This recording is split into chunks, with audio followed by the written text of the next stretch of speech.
Sa number 9, ang pagtipon sa may kapin 8,000 ka mga saksi ni Jehovah ang ginapaabot nga mga tib-ong sang turismo sa Bacolod City.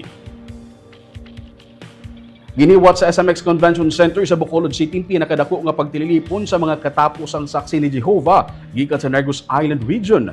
Ginapaabot nga madangat sa 8,000 ka mga tawo ang magatambong sa 3 ka adlaw regional convention nga nagsugod Biyernes ang aga kag magatakop sa Domingo nga adlaw.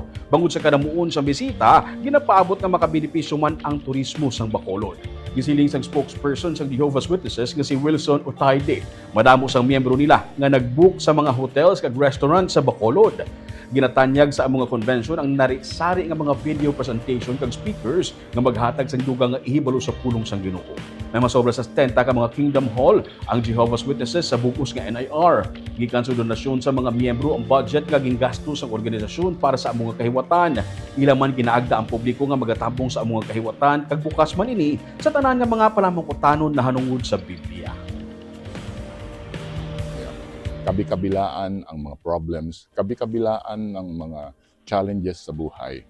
But this program, para magkaroon tayo ng eternal happiness, inihanda ng mga kaibigan niyo, mga Jehovah's Witnesses, ang program na ito to refresh us kung ano yung dapat natin gawin through the help of the Bible. So mga Bible principle na makakatulong sa atin na mapagtagumpayan lahat ng mga challenges natin ngayon na kinakaharap ng individual.